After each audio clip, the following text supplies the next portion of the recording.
Okay, so here we go. WrestleMania season is upon us. 1 week from tonight, the biggest stars in the WWE will collide on the grandest stage in San Jose, California, or Santa Clara, California, home of the San Francisco 49ers and next year's Super Bowl. Which I think, to be honest, not to tie football and wrestling together, but I think this works out well for the organizers at Levi Stadium because if you can put on a show like WrestleMania this year, then you'll be able to have no problem putting the Super Bowl on next year. So it's a win-win for both the NFL and WWE there. That being said, let's talk wrestling. A decent card up and down.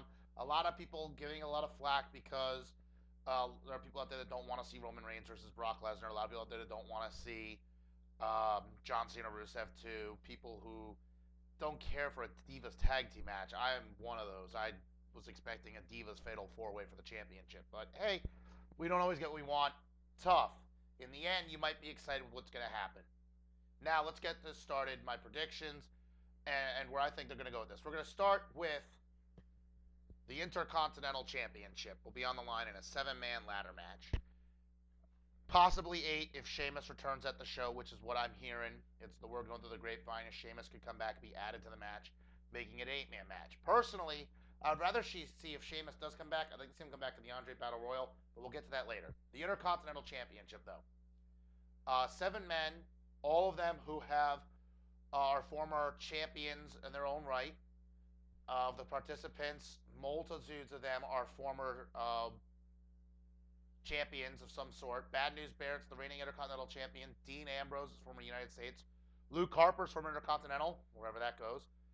Cody Rhodes, Stardust, aka Stardust, former Intercontinental Champion. Then you have Dolph Ziggler, Daniel Bryan, both former World Champions. Ziggler, 2-time World Heavyweight. Daniel Bryan, multi-time WWE and World Heavyweight Champion.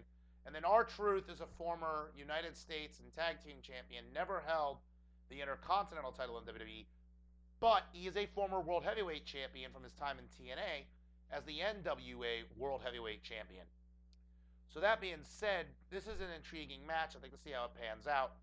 I guess the plan is the way the fans would like to see it is Daniel Bryan possibly winning this match and becoming the Intercontinental Champion.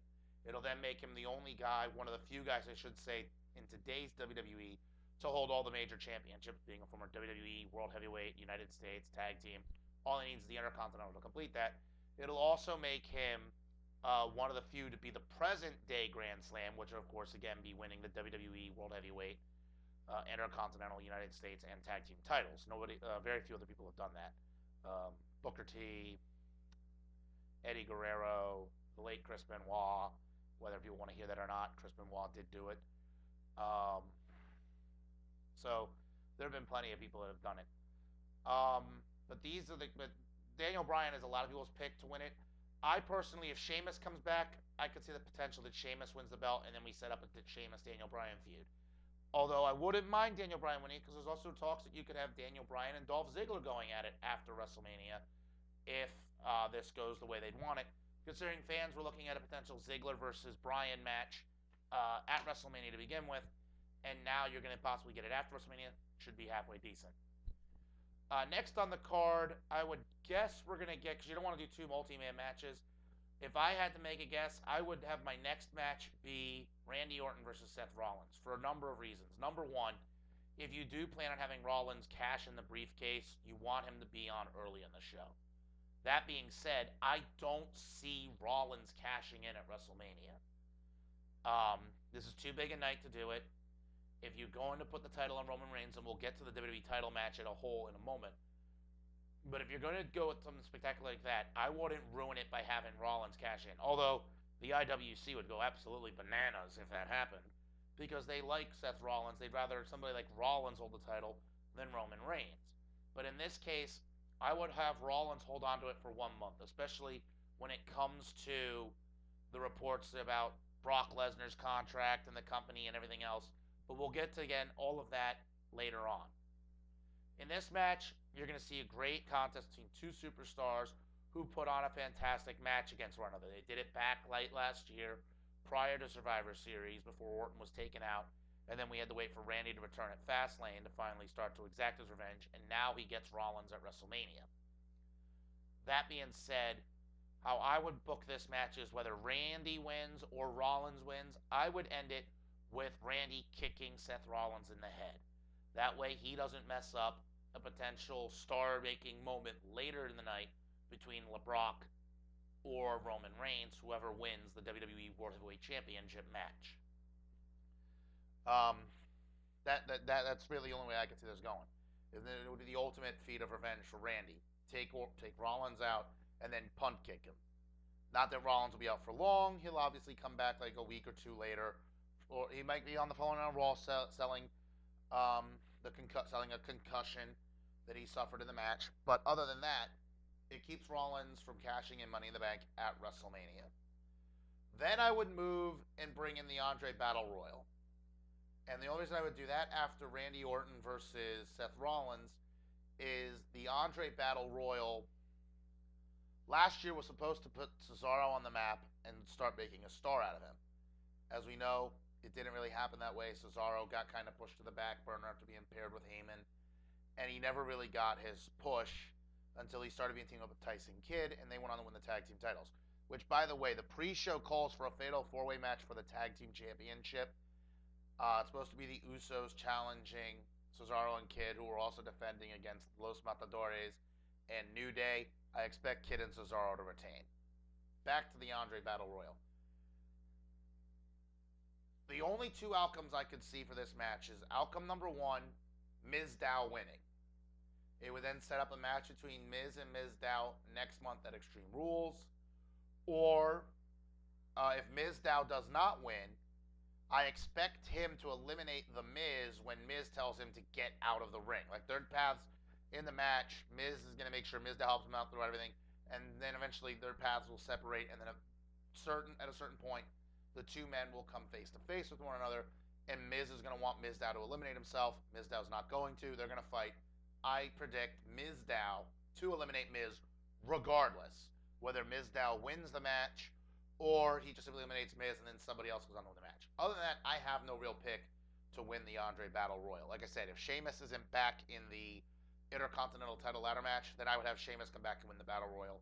Because then you could push Sheamus towards a match with Brock Lesnar or Daniel Bryan or whomever to get him in a title match as soon as he returns. Because, to be honest, Sheamus never really got his rematch for the United States title. Next would be the United States Championship. John Cena versus Rusev for this. For the first time since WrestleMania 20, John Cena will be competing in a title match at WrestleMania for this instead of either the WWE or the World Heavyweight title. We saw at Fastlane that the only way Rusev was able to beat Cena was when Lana came into the ring with the U.S. title, distracted the referee, allowed Rusev to kick Cena low, and then lock in the accolade, and Cena passed out. Again, emphasis on passed out. Yes, it goes down as a submission victory for Rusev, but Cena never tapped. The outcome for this match, Cena must win by submission if they have John Cena win. It would send a point to Rusev that he's not all-powerful and that he can be beaten. That's why he has to lose by submission. That's how he's won all of his matches. It's only fitting that he loses that same way. How I would book this is you're going to have, it should be pretty much paramount now that John Cena is going to beat Rusev to win the title. Whether fans like it or not, that's just how it's going to go down. Next month at Extreme Rules, Cena can take the belt back. Rusev can get the belt back from Cena. I don't care. Because then you can build Rusev towards a match with Ryback, which we never got after Ryback was fired by the Authority. But you want Cena to win here. That way he reestablishes dominance for the U.S. It shuts Rusev up. We get the national anthem playing in the background. And all we write in the world. I don't care if it's a 1-month reign. As long as Cena beats Rusev. The only thing you can hope is that it doesn't destroy Rusev's career, which, thankfully, based on the fact that Bray Wyatt's going into a match with The Undertaker at WrestleMania, we know that didn't destroy Bray's career, so I don't think this will destroy Rusev's, especially if Rusev takes the win back, because we know then they'll both have a win over each other. Rusev at Fastlane, Cena at WrestleMania. They're going to have the rubber match. It'll happen at Extreme Rules. That's where I would expect Rusev to beat Cena again and regain the title, and then you can move Rusev on to something else. The Divas Tag Team match, again, I just doesn't make sense to me. You have two women who know what they're doing, and two women who have no idea what they're doing unless it's at a house show. They came to Allentown not too long ago, the WWE. The Bella Twins actually put on a heck of a tag team match against Natalya and AJ. I was very impressed. But when it comes to TV, I guess Vince McMahon tells them, oh, you got to dumb it down and act like you don't know what you're doing. Which is wrong, because if the girls do know what they're doing, and like I said, I was impressed. They looked very good in the ring. They worked well with Natty and AJ in that tag match, and that was just to save AJ teaming with Paige for Sunday at WrestleMania next week. I thought they did a fantastic job in that match. But we know that Vince McMahon's ideology is you either are a pretty face or you know what you're doing. So he would rather the Bella Twins be the pretty face that doesn't know idea what they're doing to AJ and Paige. I'm guessing that Paige and AJ are going to win the match, and we make it that fatal four-way next month at Extreme Rules. But I'm not going to hold my breath there. But we know that both Paige and AJ are owed a shot at the Divas title, and what better way to do it than next month at Extreme Rules? Now we're down to the nitty-gritty. You got Taker versus Bray Wyatt, Sting versus Triple H, Brock Lesnar, Roman Reigns. If I had to make a guess here, next would probably be The Undertaker versus Bray Wyatt. This would be Undertaker's first match in a year since losing to Brock Lesnar last year at WrestleMania, which put Brock on the path that he's currently on now, where he is undefeated. Well, yeah, pretty much he's undefeated. A disqualification loss to John Cena at Night of Champions notwithstanding. He hasn't been beaten since he pretty much lost to Triple H 2 years ago at WrestleMania 29. But for The Undertaker, he's had off an entire year. Everyone's been wondering, oh, will Undertaker be back? Will Undertaker be wrestling? Yada. And we found out at Fastlane, Bray Wyatt, that is who he was indeed challenging, and that has been the plan. Like I said, if Taker wasn't ready to go, the promos that Bray Wyatt was putting on would have stopped a long time ago, because you don't want to do promos against a guy who may not be there. But we know Undertaker will be there. He'll be ready to go. I expect this to be a very good match. The only drawback is going to be the timing.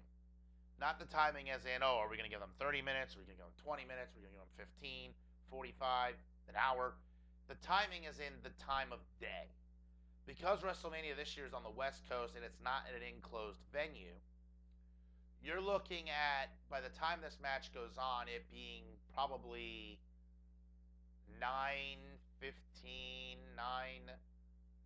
9:30-ish East Coast time, which would be about 6:30 Pacific time because of the 3-hour time difference.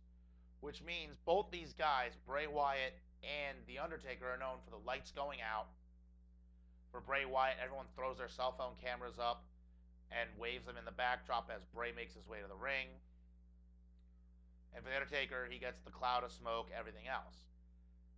Because we're now in daylight savings time, the sun will still be up roughly around 6:30-ish.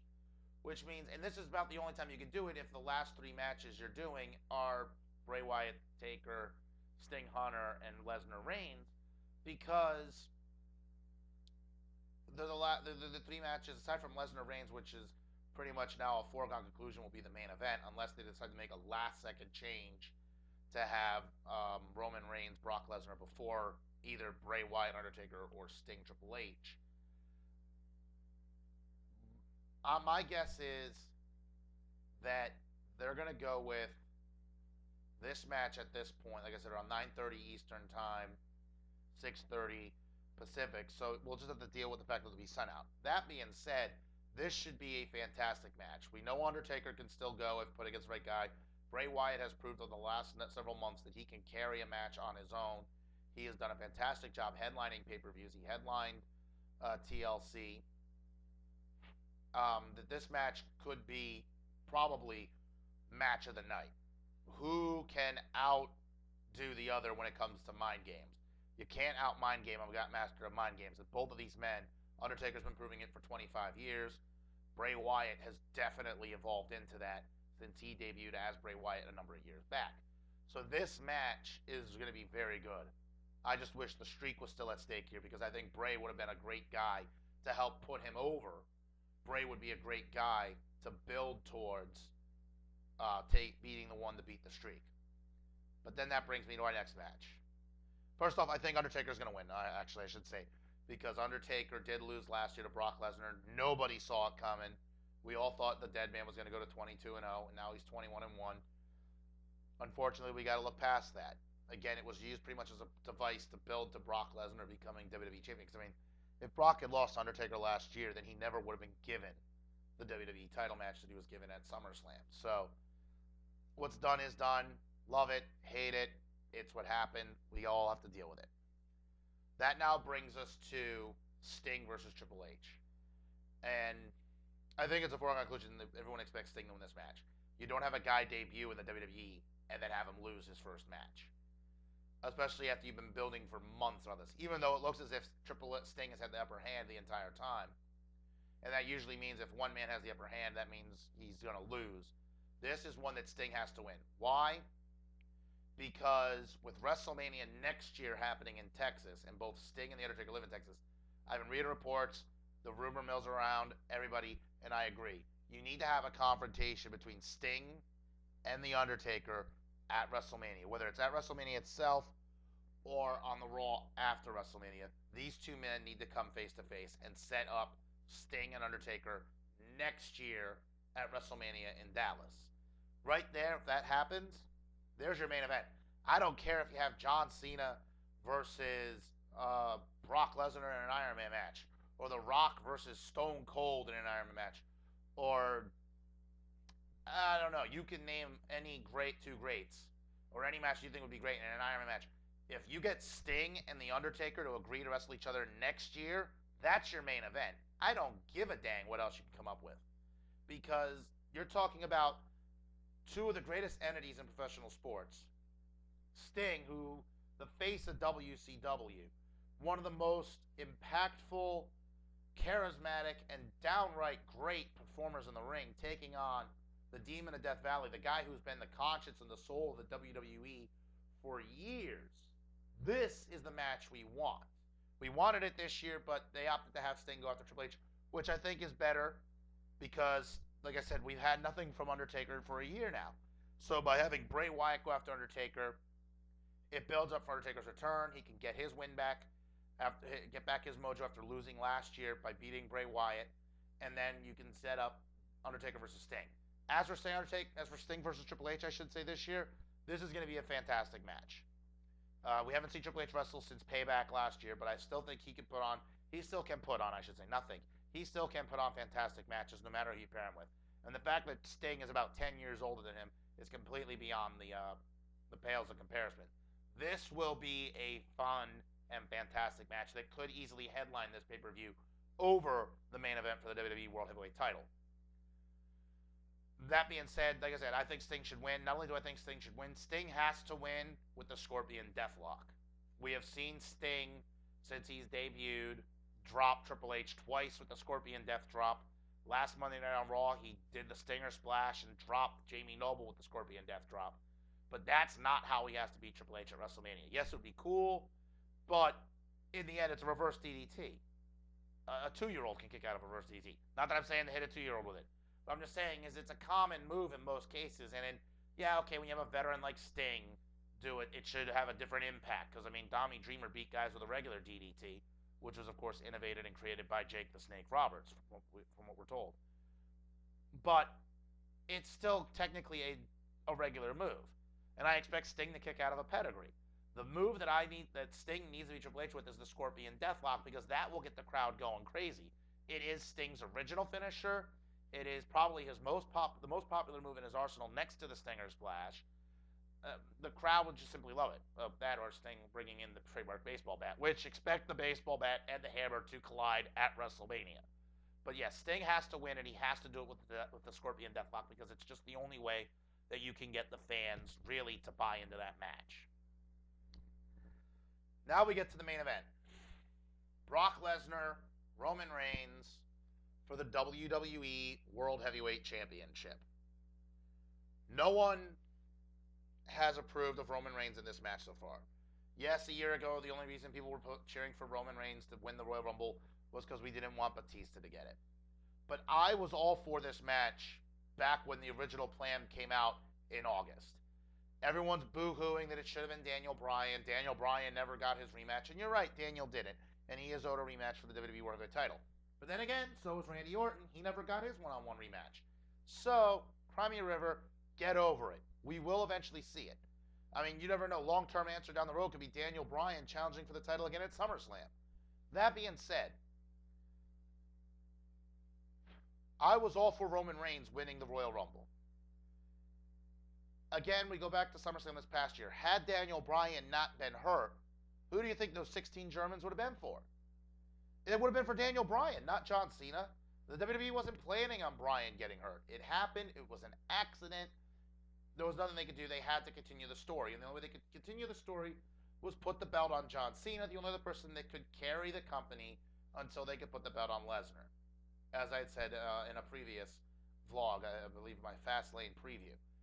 In this same case, Daniel Bryan, to be honest, well, I think he could hang with Brock Lesnar and could give Brock a fantastic match, just as Brock and CM Punk had years ago at SummerSlam.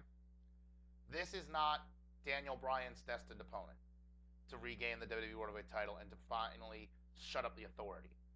My opinion, Daniel Bryan's destined opponent to destroy the Authority once and for all is Seth Rollins. That's why I believe that Rollins should cash in next month at Extreme Rules, win the world title, carry it until SummerSlam. Obviously, he'll deal with Roman Reigns and maybe Dean Ambrose and maybe John Cena on the in-between. But have Rollins hold on to it straight through to SummerSlam, and that be where Bryan finally regains the championship. As long as they don't have our typical, oh, hey, like they did several years ago, having Alberto Del Rio cash in Money in the Bank on CM Punk. Then 2 years later, Randy Orton doing the same to Daniel Bryan. That would be messed up. No. Bryan needs to have his moment, and I think his moment would be best served if it came at SummerSlam. That being said, let's get back to our main event. I like the angle they've been doing. A few weeks ago on SmackDown, Mark Henry came out and confronted Roman Reigns and told him, you can't beat Brock Lesnar. And he didn't say it to him to say that Roman Reigns can't. He did it because he's explaining to Roman, like the way they're going with this development is that it's getting in Roman's head. The people are getting to him. Everyone's getting to him, telling him, you can't, you can't, you can't. And he's telling himself he can. But if he lets these people get into his head too much, and this is where Paul Heyman is a genius. If Paul is actually writing this, he's a smart guy. Because if you continue to let Paul and Brock get into your head and tell you, you can't, you can't, you can't, you're going to go too far, and you're going to cost yourself. And that's not what Roman needs at WrestleMania. He needs to focus on the match ahead of him. He needs to handle his business, and he needs to beat Lesnar. That being said, I do think Roman Reigns is going to take the title. This has been the plan since August for Roman to take the belt. That way the title's seen on TV full time again, especially since we don't know what Brock Lesnar's future is. There are reports that Monday night on Raw, this coming Monday night on Raw, that Vince McMahon wants Brock to sign a new deal before WrestleMania, because his current contract expires next Monday, the day after WrestleMania. He wants Brock to sign a new deal this Monday to keep Brock in the business a little longer. I've heard reports he is willing to work around it to let Brock go back to the UFC, similar to the deal that Bobby Lashley has with TNA and Bellator. That's what Brock wants, a deal where he can go and do UFC as well as WWE. And I think Vince is willing to work with him on that. The problem they're having is the money dispute and the scheduling dispute, especially when it comes to the WWE title. I think the plan would be for Vince, in Vince's ideal vision, he would like to see Brock drop the belt to Reigns at WrestleMania. Reigns celebrate the victory, crowd, do whatever the crowd wants to do, boo, cheer, throw peanuts, whatever. And then you set up Roman Reigns versus Brock Lesnar, the rematch at Extreme Rules. Then, regardless of the outcome, that is where I would have Seth Rollins cash in Money in the Bank and Rollins win the WWE World Heavyweight title. Because once Rollins gets his hands on it, it's fair game. But you want to get the belt off of Brock first. He's had it since August. He's only appeared 4 or 5 times on TV, and he's only defended it twice. This will be his 3rd defense. This needs to be his last defense. While I like the idea of the champion taking some time off, this is still the richest prize in your company. This is the one title you want defended at house shows for fans to see. And when it's not defended at house shows, you can put John Cena or Daniel Bryan or Randy Orton or Roman Reigns or Dean Ambrose in the main event of your show. But we want to see world title matches. I have gone to 4 house shows since I moved to Pennsylvania. Not one of them featured a world title match. Granted, my first one was supposed to be Dolph Ziggler versus Alberto Del Rio, but Ziggler was still suffering from the concussion that he had sustained and could not go in that match. But I have yet to see a world title match in any of the house shows I've gone to because there is no world champion. Brock does not fight at them. If you put the belt on Roman Reigns, then you're guaranteed at a house show you can have Roman defend the WWE World Heavyweight Championship. This is something that WWE really has to consider, and I think it's what they have in mind. So I expect Roman Reigns to become the WWE Champion Sunday night at WrestleMania and to end Brock Lesnar's reign. Then again, you get the rematch at Extreme Rules, and that's where I would set up Seth Rollins cashing in. So again, to recap, it's going to be a fun night. A lot of people are a little disappointed. They'd rather a card like WrestleMania 15 or a card like WrestleMania 18, which a lot of people still say to this date was probably the best WrestleMania card out there. And I know there's going to be people out there that say otherwise. But a lot of people want the kind of cards you had during the Attitude Era and maybe from the 80s. You have to realize that the audience you're trying to target today. You're trying to keep the fans into it. And you're also trying to keep the kids happy. So, you never know. We might get blown away. We could be given a total dud, or we could have a fantastic card. But until we see it, let's not judge it. Because in the end, we could all be surprised. Thanks for watching.